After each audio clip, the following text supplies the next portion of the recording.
능력 중심 사회를 만드는 선봉장, 대한민국 NCS 사용설명서. 안녕하세요. 여러분의 능력지원군 홍선우입니다. 여러분과 함께 NCS와 관련된 실전 취업 토크 나눠보는 시간인데요. 함께해 주실 두 분 소개를 해드리죠. FPS 컨설팅의 한정현 대표님 나오셨습니다. 안녕하세요. 네, 안녕하세요. 네. FPS 컨설팅의 한정현입니다. 반갑습니다. 반갑습니다. 네. 그리고 중부대학교의 신현종 교수님 나오셨어요. 안녕하세요. 네, 안녕하십니까? 네, 반갑습니다. 네. 오늘 이렇게 두 분과 함께 NCS와 관련된 실전 토크 나눠볼 텐데요. 오늘은 NCS 기반 채용에 대한 핫 이슈를 중심으로 이야기 나눠보겠습니다. 자, 오늘의 이슈 키워드부터 공개합니다.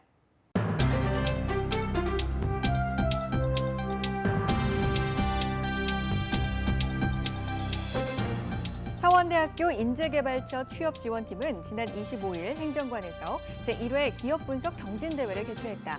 이 대회에 참가한 학생들은 기업 분석의 필요성과 분석 방법에 대한 사전 직무 교육을 통해 2주에 걸쳐 기업 분석과 포트폴리오 제작에 대한 컨설팅을 받은 뒤 발표를 준비했다. 이번 대회 참가 학생들은 목표 기업에 대한 분석과 포트폴리오 제작을 통해 취업에 자신감을 얻을 수 있었으며, 대회를 지켜본 학생들에게는 기업 분석의 중요성과 취업 준비 방향을 설정해 볼 수 있는 계기가 되었다.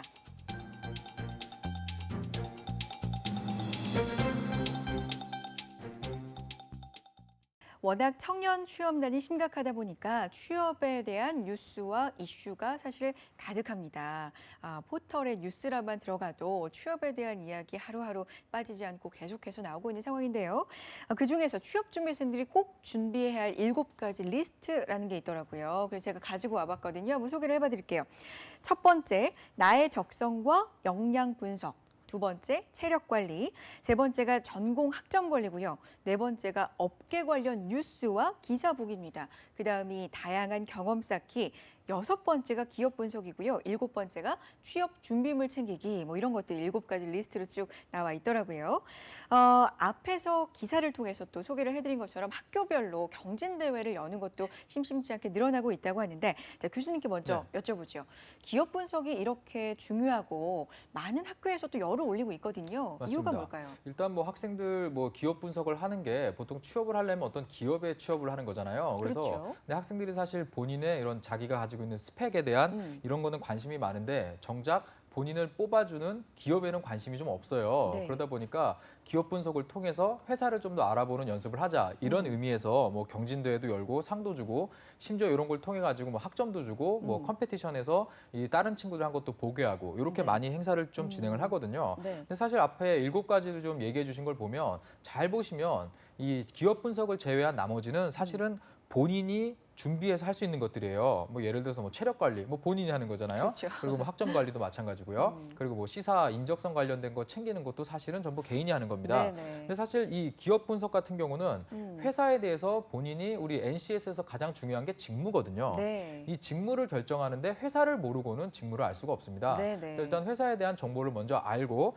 그다음에 본인이 직무를 결정하고, 사실 스펙이 뭐 없는 건 아니거든요. 네. 그래서 본인이 여태까지 좀 준비했던 스펙이라던가 아니면 이런 직무를 하는데 좀 필요한 것들을 좀 찾아가지고 일단은 내가 현재 갖추고 있는 거 아니면 좀 더 부족한 직무 역량, 이제 이런 걸 찾아가지고 본인이 앞으로 계속적으로 어떻게 내가 이 취업하기 위해서 관리를 해야 되는가, 이런 거를 좀 알아보기 위해서는 사실 기업 분석이 좀 필요한 부분이 있습니다. 네네. 근데 이래 취업을 하는데 가장 필수적이다. 사실 이게 언제부터 이렇게 좀 인식이 됐느냐, 우리가 이걸 좀 알아볼 필요가 있는데, 네. 이 기업 분석이 취업 쪽에 사실 끼어든 거는 한 2012년 정도로 제가 좀 기억을 하는데, 네. 물론 그 전에 안 했다라는 건 아닌데 한 2012년부터 저희가 좀 봤을 때 이런 인터넷에서 뭐 돈을 주고 다운로드를 받을 수 있다라든가 뭐 레포트 형태로, 그때가 아마 한 요 정도 시기라고 저희가 좀 볼 수가 있겠습니다. 네. 근데 사실 이 취업을 하는데 직무를 먼저 결정해야 회사가 보이는 건데, 그렇죠. 요즘 친구들 보면 우리가 직장이라고 하고 있는 이 회사 이름을 먼저 찾은 다음에 직무를 찾는 경우가 네. 많아요. 그리고 또 뭐 회사가 크면 어떠한 직무도 저는 상관없습니다. 요즘 직무 능력 중심 채용을 하는 데 있어서 이런 식으로 접근하면 좀 곤란하겠죠. 네네. 그러다 보니까 요즘 이 기업에 대해서 본인이 정보를 찾고 그다음에 직무 정보를 찾고 이런 것들을 여러 가지 복합적으로 하는 게 어떤 기업 분석의 한 단계다. 이렇게 좀 볼 수가 있겠습니다. 네. 잘 보면은 사실 이 어떤 사실 정보 같은 경우는 요즘 인터넷 누구나 할 수 있고 스마트폰 사실 다 갖고 있잖아요. 그렇죠. 그러다 보니까 사실 누구나 정보는 많이 얻을 수 있습니다. 네. 근데 여기에서 말하는 이 기업 분석이란 게 음. 여러 정보를 모으라는 뜻이 아니에요. 네. 정보는 누구나 구할 수 있는 겁니다. 근데 음. 정보를 지식화해서 본인이 취업하는 데 이용한다. 이거를 하는 과정을 기업 분석으로 연습을 시켜주는 거죠. 그러다 보니까 학생들이 사실 뭐 대기업이나 뭐 공공기관, 공기업, 금융권 가는 친구들은 기업 분석 필수다 이렇게 여길 만큼 많이 하는 것이 사실입니다. 네. 그래서 실제로 이 기업 분석 얼마큼 해야 되느냐, 또 뭐 작은 기업들은 또 얼마큼 해야 되느냐 이런 게 좀 이슈거든요, 사실은. 그렇죠. 그래서 요 최근에 직무 능력 중심 채용 분위기에서는 기업 분석 큰 회사든 작은 회사든 기본적으로 하는 방법을 좀 알아야 되고 이 비중이 높아졌기 때문에 조금 우리가 관심을 갖자 이런 이야기를 좀 드리고 싶습니다. 그래요. 예. 사실은 묻지마 지원이라고 네. 하잖아요. 사실 취업에 목말라 있다 보니까 아무 맞습니다. 기업에나 막 이렇게 지원을 해서 어디든 걸리고 보자 뭐 이런 심정 물론 이해 못하는 건 아닙니다만 기업 입장에서는 뭐 이런 폐해를 좀 줄이고자 했던 의도가 있는 게 또 NCS 저희가 집중적으로 맞습니다. 이야기를 나눠볼 NCS 채용의 하나인데 사실 NCS 그 합격자들을 한 대표님과 저는 이제 만나본 적도 있고요. 네, 맞습니다. 그럼 공통적으로 사실 이야기하는 것들이 전 놀랐던 게요. 직무 얘기를 물론 많이 해요. 그런데 또 반대급부로는 기업 분석이 빠지지 않더라고요. 그렇죠. 이제 직무에 네. 관련 조금 전 이제 신현중 어. 교수님께서 말씀하신 네, 것처럼 기업에 관련된 정말 알짜 정보라고 하는 것들은 본인이 뭐 웹이라든지 뭐 이런 데서 충분히 얻을 수 있다라고 생각하는데 우리가 만나본 그런 실질적인 그 합격한 그 구직자들을 보고 이야기를 좀 하다 보면 그들만의 노력한 게 있어요. 네, 그들만이 가지고 있는 그러한 정보들을 좀 게더링해서 네. 내꺼화 시켰었던 그게 지금 조금 전에 앞에 저희가 서두에 이야기했었던 네. 기업 분석 뭐 경진대회라든지 이런 부분에서 그런 어떤 게더링에 관련된 부분을 이야기하는 거다라고 저는 이제 말씀을 좀 드릴 수가 있고 네. 가장 중요한 건 그 내가 가고자 하는 기업을 선택이 되어 있느냐가 뭐 가장 중요한 것 같아요. 그런 부분이 되어 있지 않은 상태에서 다른 어떠한 요소들을 본다라고 하게 되면 네. 그런 거 있잖아요. 목표를 설정하지 않은 상태에서 그 뭐 내가 수집한 정보가 무슨 쓸모가 있겠습니까? 그렇죠. 이렇게 좀 접근하면 좀 좋을 것 같고 네. 저는 그 최근에는 조금 저희가 굉장히 빨리 변하고 있잖아요. 네. 그러한 신속한 변화에 관련된 그 능동적인 것들을 보게 되면 기사에서 얻는 것들이 굉장히 많아요. 그러니까 우리가 귀를 열어놓고 눈을 열어놓고 있는 게 아니라 소위 말해 오감이 육감 우리가 알고 있는 뭐 그냥 스쳐가는 이런 네네. 어떤 작은 그러한 정보라든지 이런 부분이 어떻게 기업에 쓸모가 있을까라고 지금 나름대로 정리를 할 수 있는 그런 어떤 부분이 좀 필요하지 않을까라는 그 말씀을 좀 드릴 수 있습니다. 신현중 교수님께서도 뭐 스마트폰 누구나 다 갖고 있다 그럼요. 앞서서 이런 네. 얘기 해주셨지만 사실 가장 손쉽게 기업 분석을 할 수 있는 건 기업의 홈페이지이지 맞습니다. 않습니까? 홈페이지에 들어가서 뭐 사실 기본적인 정보들은 다 얻을 수가 있는데 이게 다가 아니잖아요. 저는 웹사이트는 그냥 홈페이지는 그냥 기본이고요. 그 기본을 통해서 얻어낼 수 있는 게 일단 사내 일보. 그러니까 어떻게 보면 사보라고 하는 것들, 소식지 같은. 소식지 같은 네. 경우도 뭐 자기 본인이 조금만 움직이게 되면 얻을 수 있는 것들이 굉장히 많아요. 네. 지금 많이들 안 하고 있지만 예전에 뭐 웹진이라든지 뭐 이런 부분으로 뭐 정보도 제공을 해주고 했었는데 근데 실질적으로 많이는 아니지만 그네들끼리 그 이슈화되고 하는 그런 어떤 내용들이 거기에 네. 조금 그 굉장히 많은 부분을 또 오픈하고 있는 것들이 좀 있어요. 근데 그런 것들을 어떻게 뭐 내가 솔직히 가고자 하는 기업에 관련된 그 관심도라고 하는 그런 어떤 척도를 네. 그런 쪽에서 좀 얻어낼 수 있지 않을까라고 하는 그런 어떤 부분이고요. 네. 뭐 논문을 통해서도 아니면 요즘에는 사내 그런 어떤 연구 소가 웬만한 우리 뭐 구직자들이 가고 싶어하는 기업들은 다 있습니다. 다 있기 때문에 거기서 그 나오는 산업에 관련된 전반적인 지식이라든지 그리고 방향성이라든지 이런 어떤 플랜에 관련된 부분도 인지를 하고 있는 그런 어떤 구직자가 좀 확장성이 있지 않을까라고 하는 그런 어떤 부분에서 직무 분석이 실질적으로 우리가 소위 말하는 구직 시장에서 그러니까 채용 시장에서 트렌드화되고 했던 그런 어떤 부분들이 거기에 요지가 있지 않을까라는 그 부분을 말씀드릴 수 있습니다. 네, 뭐 사보도 그렇고 네네 맞습니다. 홈페이지를 통해서 확인할 수 있는 부분도 그렇고 기업이 외부로 보내주는 그런 소식이 있는가 하면 네, 언론을 통해서 또 알 수 있는 기업의 소식들이 있잖아요. 그렇죠, 이런 맞습니다. 것들은 어떤 식으로 활용하면 좋을까요? 실질적으로 그 매년 제가 네. 이제 강의 때 굉장히 많이 이용하는 네. 것들 중에 하나는 그 CEO 분들께서 신년사라고 하는 것들을 합니다. 네. 그때마다. 근데 거기에 우리 회사가 나가야 될 1년 아니면 단기 플랜이 다 나와 있어요. 아, 그렇다 보게 되면 올해는 채용 규모가 어느 정도 되겠다. 그런 어떤 척도적인 부분도 다 알 수가 있기 때문에 네. 분기 아니면 반기 형태로 해서 아니면 사업부별로 발표하는 그런 어떤 자료들이 있습니다. 그러면 실질적으로 그런 어떤 자료들을 서베이를 해서 조금 뭐 그런 정보들을 얻기가 어렵다라고 하게 되면 활용할 수 있는 그런 어떤 사이트들이 굉장히 많습니다. 아, 그런 그래요? 부분을 좀 활용을 하신다라고 하면 조금 더 다른 정보들을 저희가 실질적으로 업무적인 부분으로 그 데이터화 시킬 수 있지 않을까라는 부분입니다. 사이트 얘기해 주셨는데요. 네네. 얘기 나온 김에 좀 사이트를 살펴봤으면 좋겠어요. 네네, 어떤 사이트들이 있는지. 네. 그리고 뭐 말씀을 드리면 네. 뭐 금융감독원에서는 전자 공시 시스템이라고 하는 그 다트라고 하는 그런 어떤 부분들 우리 취업을 준비하는 그런 어떤 구직자들께서는 다들 알고 계실 거라고 나오고 있네요. 생각합니다. 뒤에 네네. 다트. 다트라고 네. 하는 그런 어떤 사이트를 확인을 하시면 되는데요. 네네. 여기는 실질적으로 그 각 기업에 소위 말하는 우리 그 취준생 분들께서 가고자 하는 그 기업이라고 하게 되면 뭐 500대 기업에 관련된 정보들이 다 올라와 있고 네네. 실질적으로 그 경영의 일선에 있는 사업의 방향성이라든지 이런 어떤 부분들을 실질적으로 사이트 내에서 다 보고 우리 이 회사가 지금 실질적으로 어느 쪽으로 가고 있구나라고 하는 어떤 부분들을 조금 네. 알 수 있는 정보들을 좀 얻을 수 있다라고 보시면 될 것 같고요. 네. 그리고 삼성경제연구소나 뭐 현대경제연구소 뭐 이런 쪽에서 하는 곳이 있는데 이제 삼성경제연구소 셀이라고 하죠.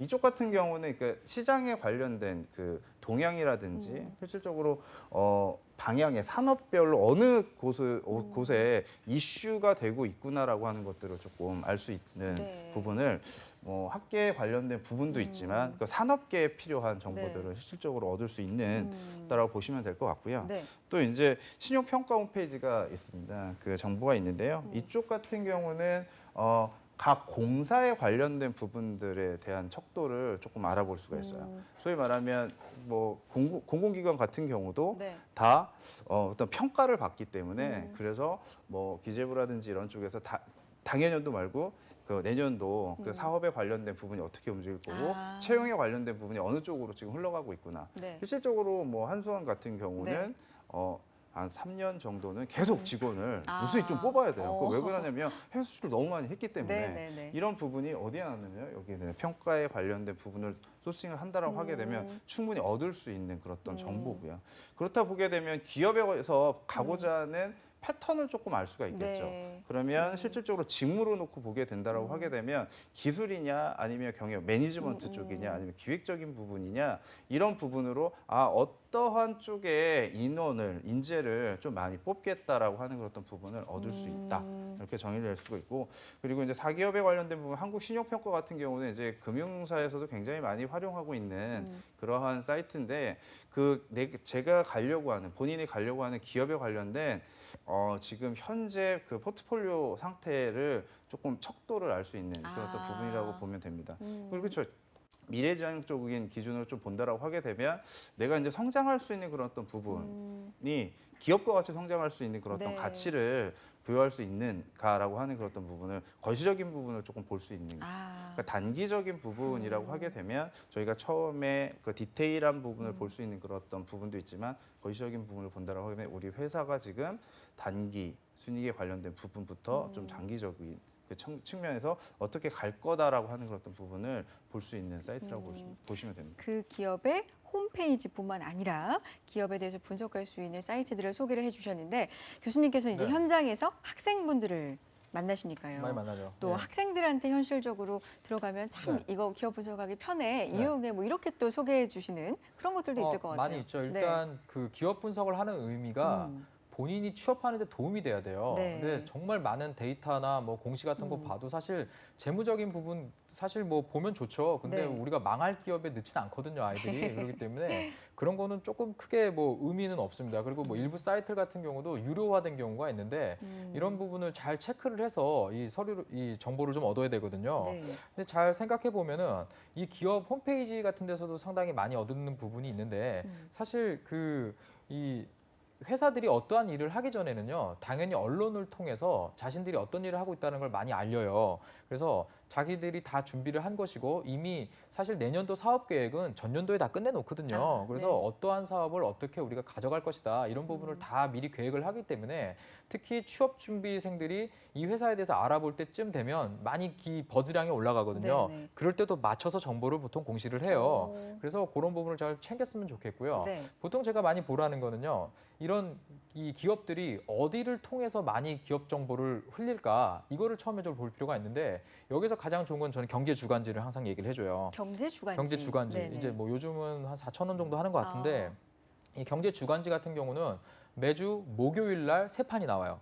근데 여기에 보면은 네. 보통 우리가 신문에서 보는 거는 사실 내용이 짧아요. 그래서 되게 함축적으로 들어있는데 경제 주간지 같은 경우는 보시면 알겠지만 한 A4 용지로 한 거의 뭐 4장, 5장 이상의 분량을 쓰거든요. 좀 더 그래서 깊이가 있죠. 깊이도 있고 상당히 분량이 많습니다. 네. 그리고 다른 취업 준비생들이 잘 안 사서 봐요. 그렇기 때문에 이런 것들을 조금 보시면 좋겠고요. 최근에는 뭐 구글 스토어인가 네. 그쪽에서 보면은요.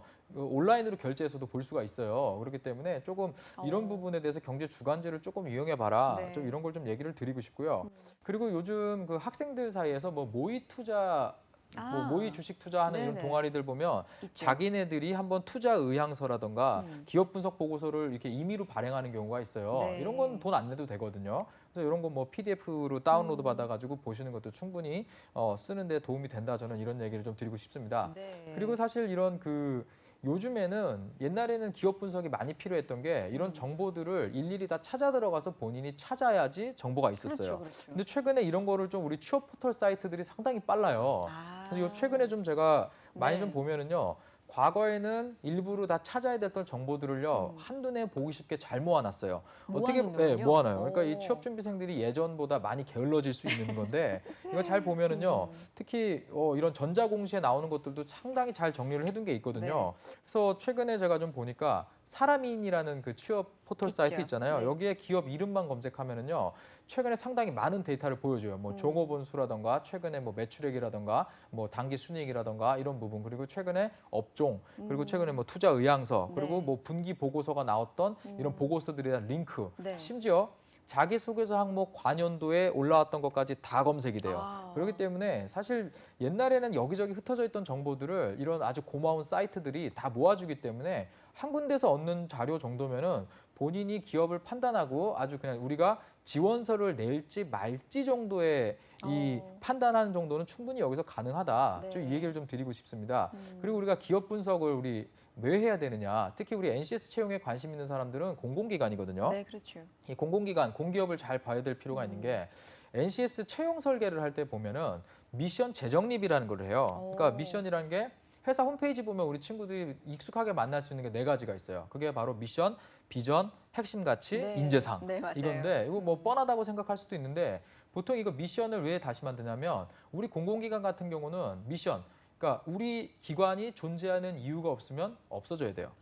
그래서 반드시 미션이 있습니다. 그렇죠. 그래서 이런 그 미션이 있고 그 밑에 우리가 5년에서 뭐 6년 사이에 목표로 하는 것들을 비전으로 보통 깔아두거든요. 네네. 그래서 이런 비전 그리고 이 회사가 추구하는 거기에 당연히 핵심 가치, 코어 밸류가 나오겠죠. 뭐 예를 들어서 뭐 페어니스, 우린 공정성이다. 뭐 이런 거 하면 이제 직업 기초 능력에 뭐 직업 윤리가 나오겠죠, 당연히. 뭐 이런 부분이 나오겠고요. 그다음에 인재상입니다. 인재상은 만들 때 이 회사 사람들이 이 업무를 하면서 어떠한 성향을 갖고 어떠한 조직 문화를 갖고 있고 어떻게 일을 하는가 네. 이거를 정리해 둔 거거든요. 그래서 이러한 정보들 같은 경우는 사실 여기 정보를 가지고 이 회사가 이 4가지를 기본으로 채용을 설계했구나를 분석을 해야 그러면 직업 기초 능력에서 만약에 뭐 6개의 영역을 보는데 그중에 뭐 자원 관리 능력이 있어요. 그러면 자원 관리 능력 같은 경우도 잘 찾아보면 핵심 가치나 인재상 중에 그런 부분이 분명히 들어있다라는 네. 거죠. 그래서 이걸 가지고 보통 문항을 설계하고 이 안에서 하위 단위에서 나눈 수행 준거들을 쫙 매핑해서 이 채용을 설계하기 때문에 여기에 관심 있는 사람이라면 내가 지원하고자 하는 공공기관, 공기업에 이 방금 제가 얘기 드렸던 이 네 가지는 필수적으로 놓고 한번 분석을 해보실 필요가 있다. 좀 이런 좀 제 어떤 친구들한테 얘기해 줄 때 이렇게 분석을 하라라는 것들을 좀 얘기를 좀 드리고 싶습니다. 네.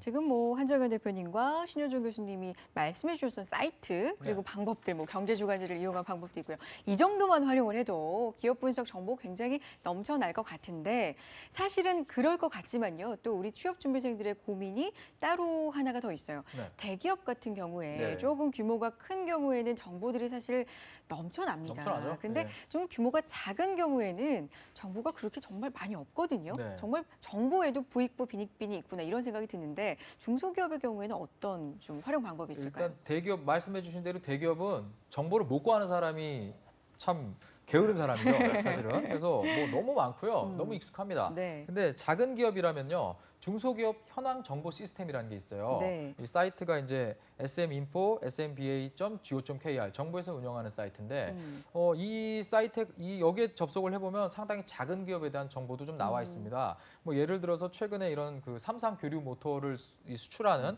뭐 이 그 신명전기라는 회사가 있어요. 아. 그럼 여기는 사실 어떤 뭐 이 공시 정보나 이런 걸 잘 보기가 쉽지가 네네네. 않거든요. 그래서 만약에 이 사이트에 들어가고 치면은 저희가 앞에서 소개해드렸던 뭐 다트나 이런 데서 공시되는 정도 수준의 이 기업에 대한 정보가 많이 나와 있어요. 그럼 최근에 뭐 2013년에 뭐 500만 불 뭐 수출탑 받고 최근에 뭐 1000만 불 수출탑 받았다 이런 내용까지 상당히 디테일하게 나와 있거든요. 네. 그래서 이런 부분을 잘 보시면은 정보를 좀 얻을 수가 있고요. 그리고 기업이 아무리 작아도 상장한 경우가 있어요. 네, 그렇죠. 상장된 회사들 같은 경우는 이 IR이라는 네, 걸 네, 다 네. 운영을 하거든요. 그래서 이 투자자들의 인베스터 릴레이션십을 반드시 관리하기 때문에 투자를 하기 위해서 여러 가지 자료들을 내거든요. 네. 그래서 이런 부분에 혹시 내가 지금 지원하는 회사가 아무리 작아도 코스닥 상장사네?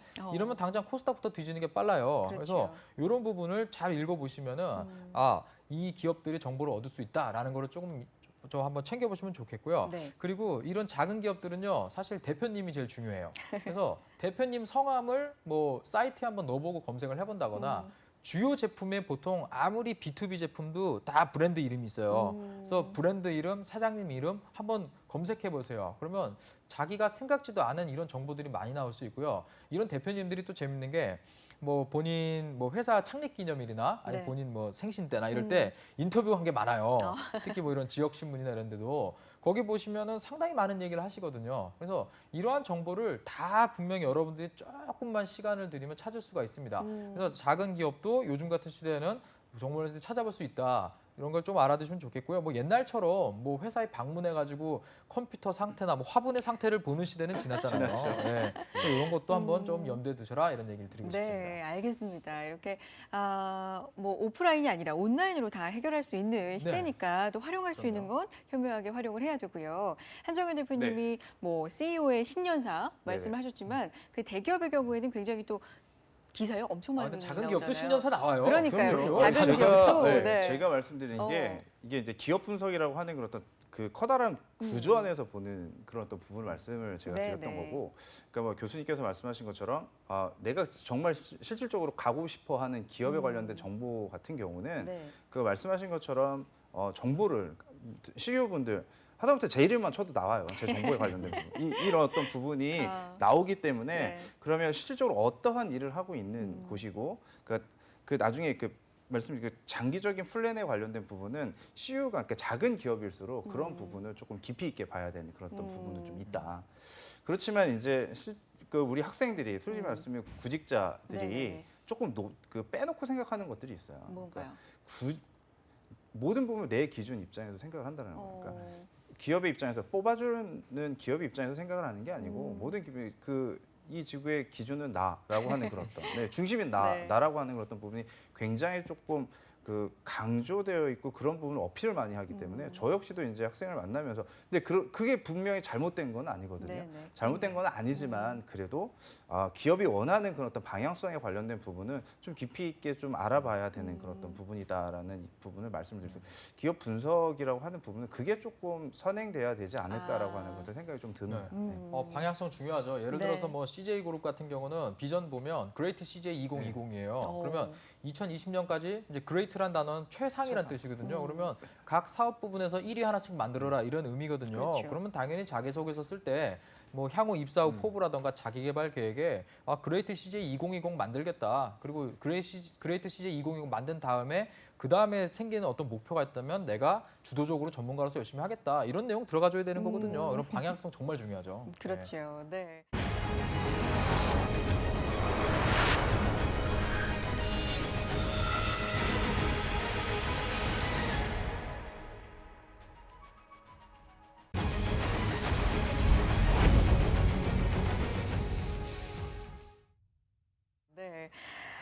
이렇게 정보를 수집을 했습니다. 지금 소개해 주신 방법들, 또 사이트 통해서 정보를 수집했단 말이죠. 그래서 이 기업에서 현재는 이런 방향으로 나아가고 있고 이런 사업을 하고 있고요. 앞으로는 이런 사업을 계획하고 있구나. 알았습니다. 이걸 취업 준비하는데 어떤 식으로 활용하게 됩니까? 일단 기업에서 발행하는 어떤 보고서라든가 이러다 보면 네. 우리가 어떠한 사업을 할 것이다라는 내용을 반드시 담고 있어요. 네. 왜냐하면 그거를 담아야 기본적으로 회사가 이 투자를 하려는 회사들이 투자를 하려는 분들이 이 회사가 어느 쪽으로 가고 있는가를 좀 알 수가 있고 네. 또 재무 흐름을 잘 보면은요. 이 신규 투자하는 쪽에 자금이 많이 들어가고 있는 부분을 알 수가 있어요. 그러면 그쪽에서 당연히 채용을 더 많이 하겠죠. 그래서 그런 부분, 그러니까 우리 친구들이 회사를 놓고 보면 그냥 만약에 예를 들어 삼성전자 그러면 영업 마케팅반 그냥 줄창 쓰는데 잘 보면은 상당히 많은 직무가 있어요. 네. 그래서 정보를 보고 나서 여기가 좀 핫하니까 이쪽에 좀 많이 뽑겠구나라고 쓸 수가 있는 거예요. 네. 뭐 예를 들어서 신라 호텔 같은 경우도 최근까지 사람 뽑을 때 신라 스테이라는 쪽에 확장성이 있었거든요. 네. 근데 그쪽으로 조금 했던 친구들이 좀 많이 괜찮은 좀 성과를 얻었었거든요. 그래서 그런 친구들은 아까 우리 대표님께서 말씀해 주신 대로 방향성을 잘 본 친구들이죠. 네. 그래서 이런 것들을 잘 찾아보셔야 됩니다. 특히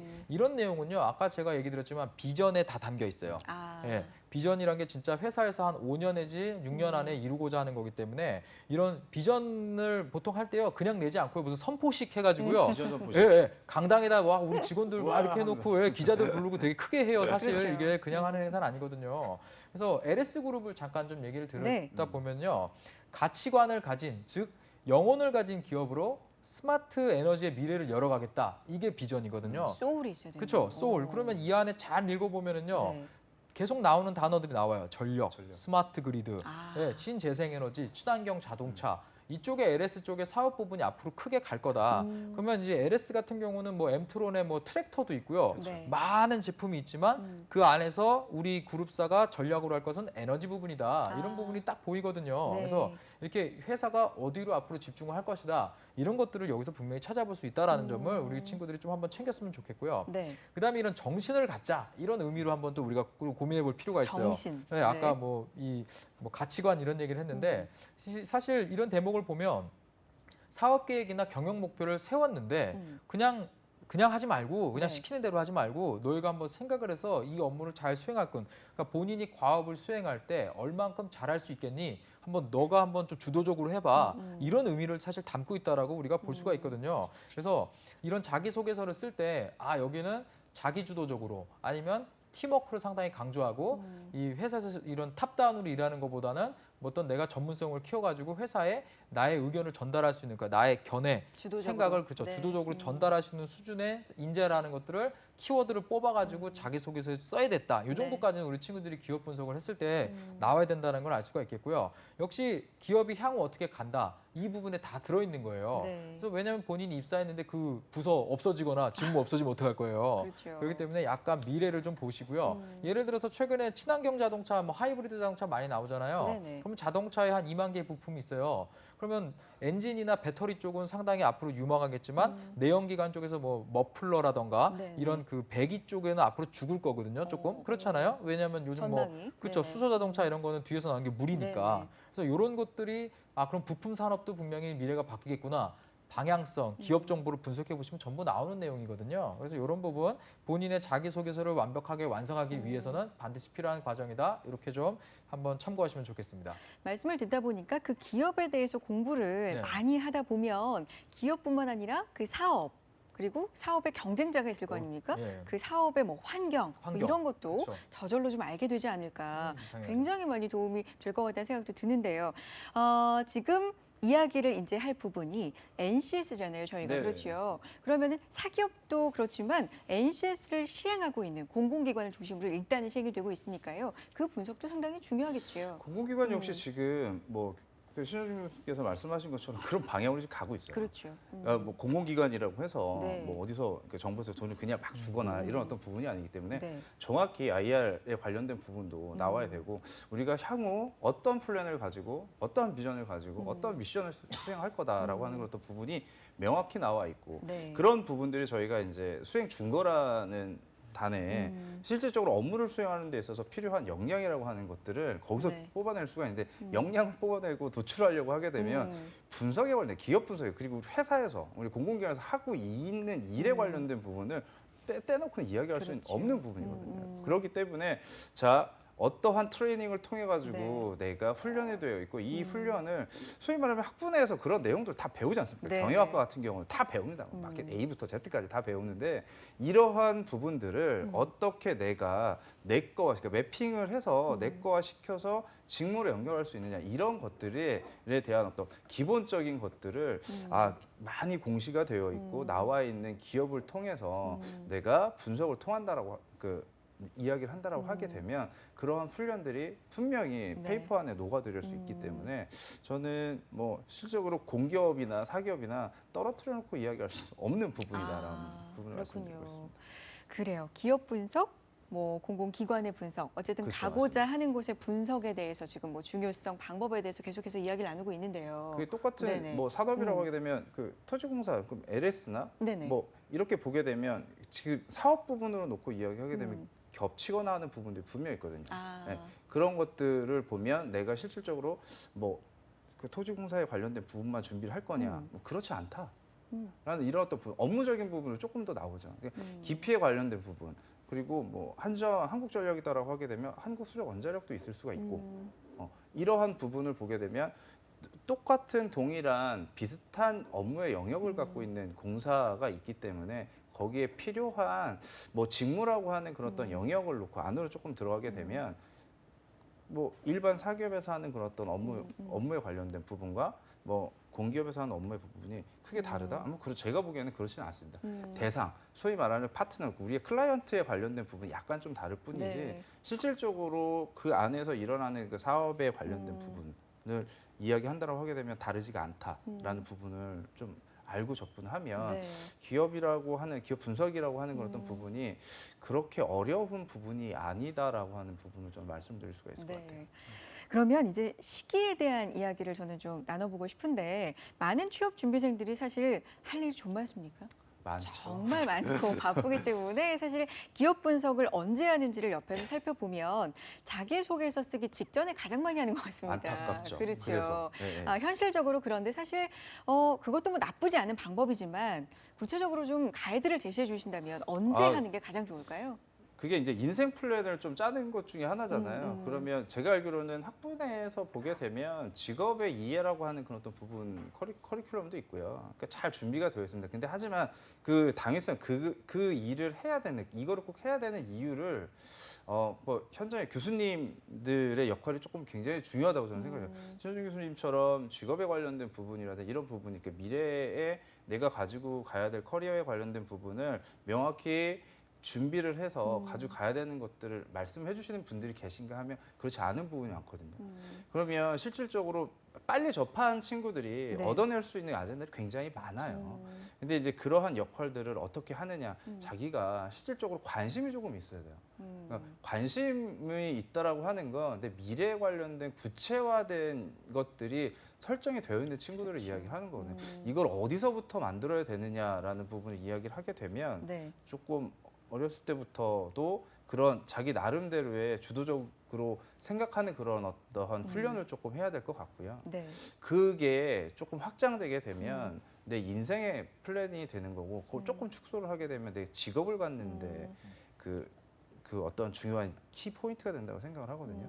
그렇기 때문에 항상 조금 고민을 하는 그런 어떤 부분은 학습에 관련된 부분을 실제로 현장에서 많이 담당하고 계신 분들이 좀 해주셔야 될 것 같습니다. 그게 조금 어떻게 축을 놓고 보게 되면 요즘에 이제 중학교에서 이제 자유학기제 뭐 이런 네, 것들 하거든요. 시행하죠. 예, 그런 것들이 어떻게 보기에는 미래를 조금 보고 이야기하는 게 아닐까라는 좀 생각은 좀 들어요. 그렇군요. 네.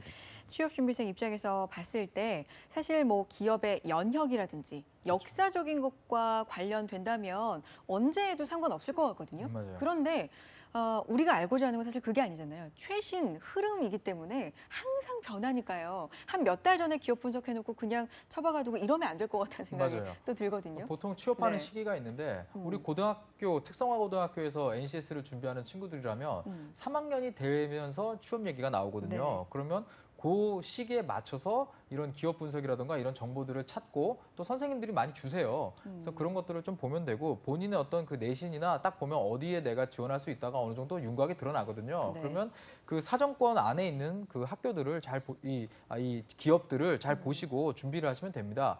그리고 대학생 같은 경우는 사실 본인이 3학년 2학기 때부터 인턴을 준비하겠다 이런 거는 요즘 많이 좀 인식이 있는 것 같아요.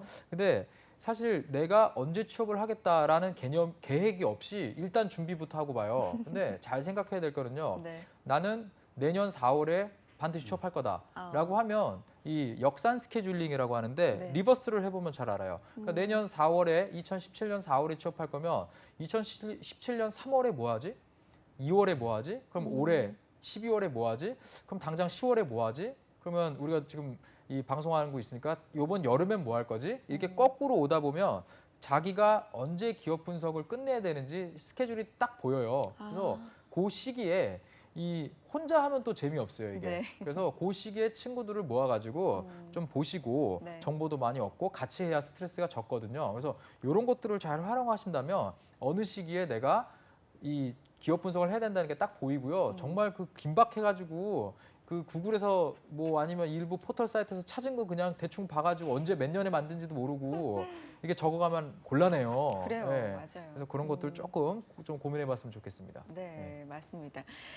기업 분석하는 그런 구체적인 방법에 대해서 이제 좀 알아보고 싶은데 네. 여러 가지 나와 있는 방법들이 있나요, 교수님? 어떻습니까? 많이 있죠. 뭐 네. 최근에 뭐 스왑 분석은 너무 유명하고요. 뭐 무슨 카노 분석이나 아니면은 STP나 이렇게 마케팅이나 경영 쪽에서 쓰는 이런 그 기법들을 써야 된다 이런 네. 것들을 많이 하거든요. 근데 우리가 여기에 근데 사실 큰 의미를 둘 필요는 없습니다. 아까 우리 대표님께서 말씀해 주신 것처럼 수업 시간에 많이 연습을 해봐요. 그렇기 때문에 그거를 연습을 해놓은 게 모든 기업에다 적용된다는 건 사실 아니거든요. 그래서 어떤 정보량이 부족하면 수학 분석 못할 수도 있거든요. 네. 그렇기 때문에 어떤 경영의 틀을 내가 한번 써보는 연습이다라고 생각할 수도 있지만 네. 이게 데이터를 모으는 양에 따라서 달라질 수 있기 때문에 그런 거를 반드시 해야 된다라고 생각할 필요는 없고요. 또 사실 이런 수학 분석을 제대로 못하는 친구들이 하면 본인의 의도대로 분석해요. 그러면 이상한 결론이 나올 수 있거든요. 그렇기 때문에 이런 것도 분석을 망칠 가능성이 좀 높다. 네. 이 부분을 좀 생각을 해야 됩니다. 네네. 그래서 우리가 이 기업 분석을 하는 목표, 사실 본인이 경영학과나 아니면 뭐 경영 지원 쪽의 기획팀이나 이런 쪽에 내가 지원을 하겠다라고 하면은 이런 분석법을 기본적으로 모른다면 이상한 거죠. 근데 다 배우니까. 다 배우니까 하지만 그렇지 않은 취업 준비생 수준에서 필요한 기업 분석이라면 내가 이 회사를 쓸 건지 말 건지 이거를 좀 결정할 때 좀 많이 필요하다라고 좀 얘기를 드리고 싶어요. 그래서 보통 우리가 아까 제가 처음에 얘기 드렸지만 망할 회사만 안 써요, 기본적으로. 그럼요. 그렇기 때문에 그런 거 정도는 본인이 지원서 쓰기 전에 알 수가 있거든요, 사실. 그래서 그런 것들을 잘 보시면 되겠고요. 그다음에 어떤 툴을 다루는 것보다 정보를 지식화하는 게 정말 중요합니다.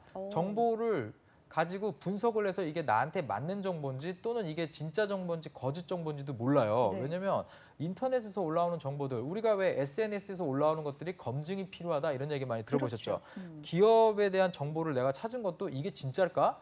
라고 한번 고민해 볼 필요가 있어요. 특히 어떤 자료를 검색하다 보면 이런 게시판 같은 데 누군가가 쓴 글들이 있어요. 네. 그러니까 맞습니다. 썰, 썰. 카더라 이런 식으로 쓴 것들을 읽고 마치 이게 정말 그 기업에 있는 거냐 이렇게 좀 오해하는 친구들도 있어요. 그래서 대학을 나와서 기업에 대한 분석을 하고 내가 정보를 한번 내가 얻겠다라고 하면 이걸 판단할 수 있는 능력은 사실 있어야 되거든요. 제가 볼 때는.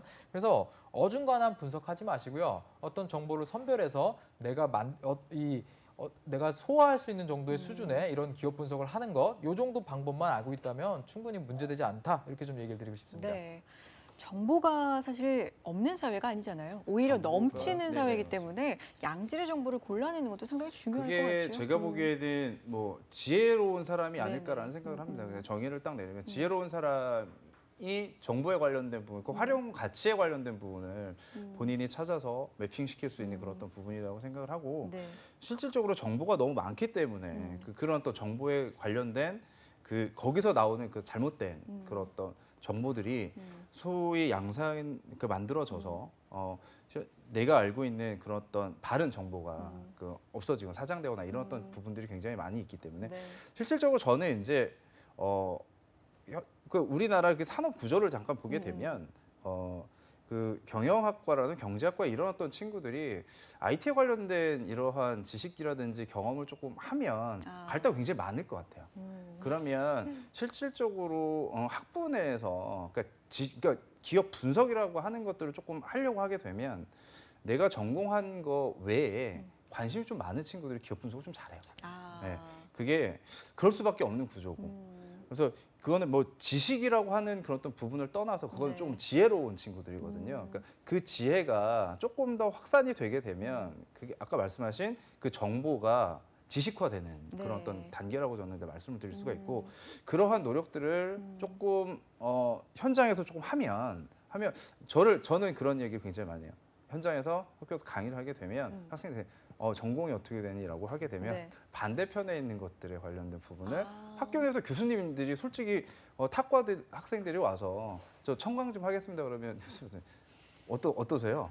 내치십니까? 내치십니까? 좀 청강한다 그러면 네. 일단 좀 자세를 먼저 봐야 되는데 그런 친구들 네. 보면 처음에 되게 자세 좋은데 한 3주 지나면 갑자기 이제 없어지거나 중간고사 볼 때쯤 되면 사실 저는 점점점 해서 사라지는 경우가 많아요. 처음엔 그게- 다 받아주시죠, 근데. 그게 받아주죠, 교수님 어쩌죠? 그래도. 태도적인 네. 부분 아닐까요? 네. 저희가 맞아요. 보기에는. 맞아요. 근데 그걸 꾸준히 하는 친구들은요.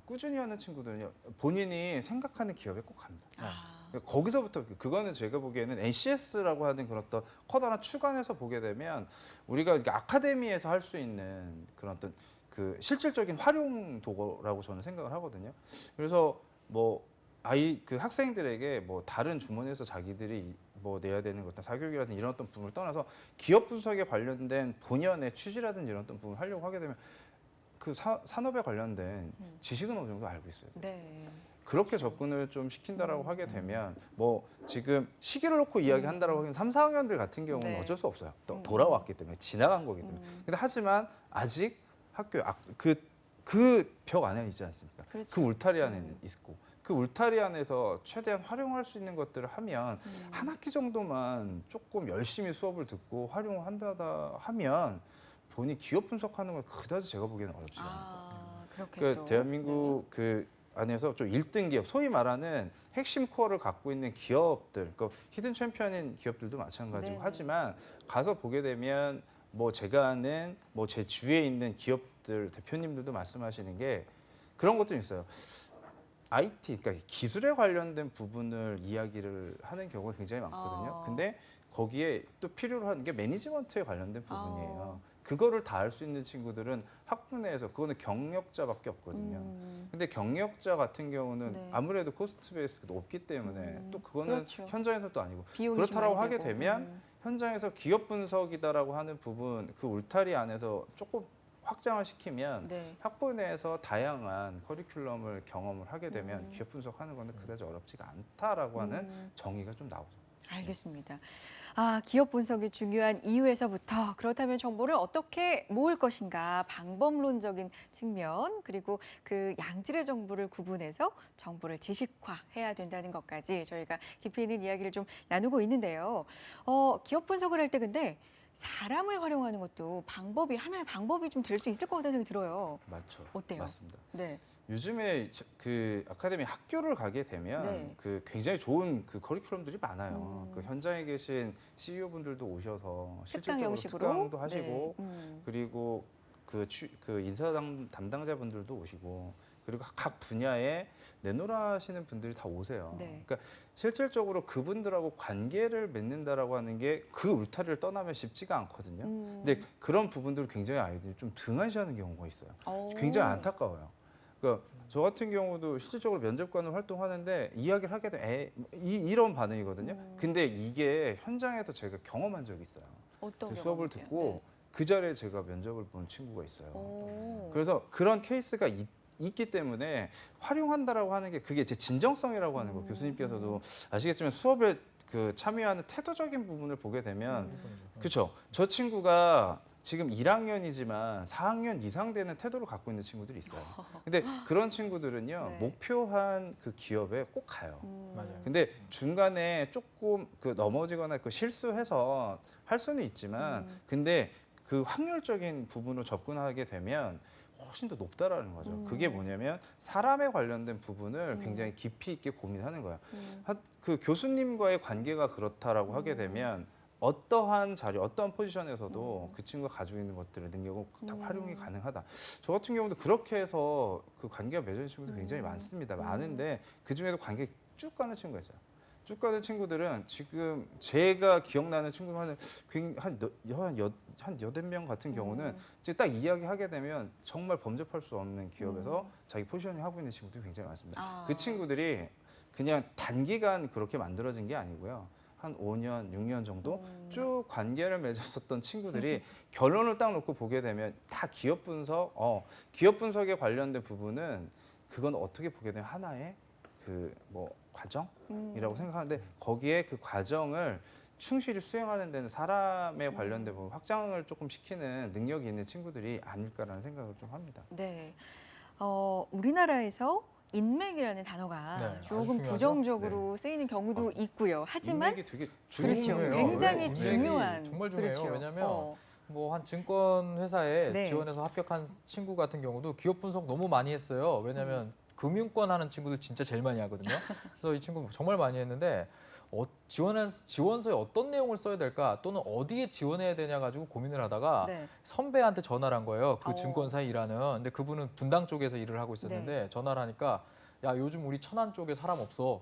어, 야 그쪽에서 너 키워에 대해서 네, 너 그쪽 연구 있다고 해가지고 한번 좀 써봐 아마 좋아할 네. 거야라고 해서 그 친구가 그렇게 해가지고 입사를 한 사례도 있었어요. 그러니까 회사에서 원하는 그러니까 이 우리 회사에서 지금 당장 필요한 데가 여기야라고 해줄 수 있는 사람은 사실 인맥이에요. 네. 인맥이 아니고는 그런 얘기 안 해주거든요. 그래서 이러한 익스클루시브한 정보는 이 정말 인맥이 아니고서는 인터넷으로 찾을 수 없는 정보가 있어요. 그렇죠. 그래서 일단 요즘 친구들이 이 폰으로 뭐 이렇게 쓰는 거 되게 좋아하고 문자 보내는 거를 선호하지 통화를 하는 걸 되게 꺼려해요. 그렇죠. 근데 사실 저희 입장에서도 뭐 선배님하고 문자 오면 솔직히 싫어요. 근데 전화가 오면은 그냥 얘기해 주는 게 솔직히 우리도 편하거든요. 그래서 그럼 뭐 전화하는 거 너무 이렇게 무서워하지 마시고 정말 인맥을 활용하고 싶다면 전화 거세요. 문자 보내지 마시고. 그래서 선배님 살려주십시오. 살려줍니다.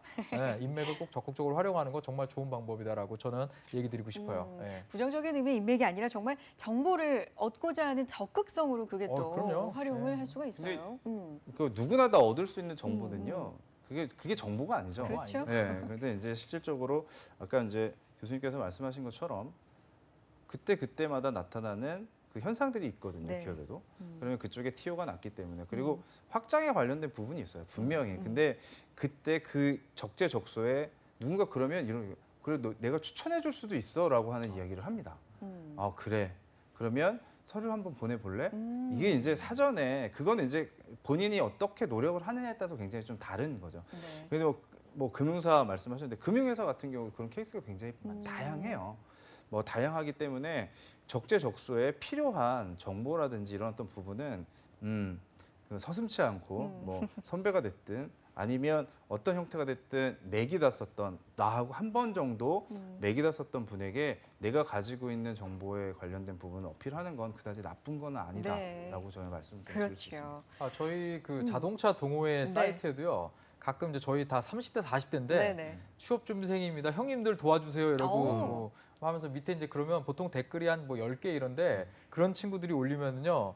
아, 내가 아재지만 하면서 댓글만 50개, 60개씩 달아줘요. 와. 그럼 거기에서 얻는 제가 그 딱 댓글을 쭉 읽어보면 야, 종종 많아요. 정말 이런 어마어마한 양질의 그게 정보. 최고예요. 네네. 그러니까 네. 외국계 기업 같은 경우가 특히 네네. 그런 것도 굉장히 많아요. 오. 그러니까 뭐 동호회 활동 하시든지 뭐 맞아요. 이런 데 같은 경우는 그게 어떻게 보게 되면 레퍼런스 체크를 조금 해야 되는 그런 어떤 부분들이 네. 있기 때문에 평판이나 이런 그렇죠. 것들에 이런 대한. 부분을 네네. 했기 때문에 음. 관계가 어느 정도 있는 친구들에게 네. 어떻게 보게 되면 기회가 갈 수밖에 없어요. 아. 근데 그래서 이제 적극적으로 활동을 하거나 네. 그게 이제 제가 보기에는 아까 뭐 교수님께서 좀 전에 말씀하신 동호회 활동도 될 수가 있고요. 네. 그러니까 학내 아카데미 안에서 할 수 있는 그런 또 부분도 충분히 열심히 하시고요. 네. 그거 외에 논외로 할 수 있는 뭐 취미생활이라든지 이런 어떤 부분을 공유해서 거기서 만들어지는 그 가치는 진짜 말로 이렇게 어. 표현할 수 없는 그 가치들이 굉장히 많습니다. 두 분이 경험을 하신 것들이 많기 때문에 또 아, 더더군다나 그럼요. 이렇게 진정성 있게 막 말씀을 해주셨습니다. 자, NCS에 있어서 NCS 채용에 있어서 직무 분석 못지않게 그 기관에 대한 분석, 기업 분석이 굉장히 중요하기 때문에 오늘 저희가 기업 분석에 이렇게 시간을 할애해서 많은 말씀 이야기를 나눴는데 자, 마지막으로 정리를 좀 해보겠습니다. 기업 분석에 있어서 조언의 말씀을 좀 남겨주세요. 네. 교수님부터. 일단 그 기업 분석 아까도 얘기 드렸지만 혼자 하지 마십시오. 그리고 이 잘 보시면은 이 지방 이전을 참 잘 해놨어요. 같은 일을 하는 그 기관들끼리 뭉쳐놨거든요. 네. 그렇죠. 그래서 부산에 금융 5개 같이 있고요. 그렇죠. 또 나주에 가면 우리 전력 다 전력. 같이 있고요. 이런 식이거든요. 네. 그래서 어떤 지역 클러스터에 있는 그런 기관들 잘 살펴보면 동일한 점이 많습니다. 이제 그런 자료를 좀 찾아보시고요. 네. 그리고 이 도입 목적 자체를 잘 아셔야 돼요. 이 NCS의 S가 스탠다드거든요. 그래서 스탠다드가 뭐냐? 어느 정도의 기준을 만들어가는 과정입니다. 그래서 이런 NCS 도입이 어느 정도 안정화되고 하면요, 본인이 직업을 선택할 때 어느 정도의 직무 능력을 갖춰야 된다는 걸 알게 되거든요. 그러면 기업 분석하는 범위가 줄어들겠죠. 네네. 근데 지금은 아직 조금 제가 볼 땐 과도기라 많은 기업을 분석할 수밖에 없는 것 같아요. 아직은 네네. 그런 스탠다드가 조금 만들어졌다라고 보기 좀 어렵기 때문에 그래서 뭐 지금 그 취업 준비하시는 분들은 조금 세대를 잘못 만났다. 네, 좀 기업 분석을 많이 신경 써야 된다. 그리고 앞으로 준비할 분들은 좀 그래도 많이 줄어든 상태에서 기업 분석을 하게 될 것이다. 뭐 이런 것 정도만 좀 알고 있었으면 좋을 것 같아요, 저는. 알겠습니다. 대표님 정리해 주세요. 네, 기업 분석 뭐 진짜 뭐 오랜만에 이러한 부분을 같이 이야기를 한 것 같은데 네. 뭐 스탠다드라고 하는 그런 어떤 부분 말씀하셨는데 그 스탠다드 안에 앞에 보면 컴피턴스잖아요. 네네. 그게 어떻게 보게 되면 그 표현을 할 때 보게 되면 그 우리가 이야기하는 그 능력에 관련된 부분을 그 이야기를 하는 건데 그 능력에 관련된 부분이 이제 지금 직무에 관련된 부분 그리고 기업에 관련된 부분 이렇게 어떻게 보게 되면 파이프라인처럼 연결이 되는 그런 어떤 아까 말씀드린 과도기라고 저도 그냥 말씀을 드릴 수가 있는데 이 과도기에 근데 이제 중요한 건 있습니다. 내가 가지고 있는 그 아젠다만 네. 정확히 어필할 수 있으면 갈 수 있는 데는 저는 조금 안 좋다라고 해요. 저는 그 역으로 굉장히 좋은 기회다. 좋은 기회라고 하는 그런 어떤 부분이 스탠다드에 관련된 부분만 내가 어느 정도 개념만 가지고 있으면 기회가 될 수 있다. 이렇게 저는 정의를 내릴 수가 있습니다.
자, 기업 분석에 대한 이야기 오늘 자세하게 나눠봤고요. 신현종 교수님, 한정현 대표님 함께했습니다. 고맙습니다. 네. 고맙습니다.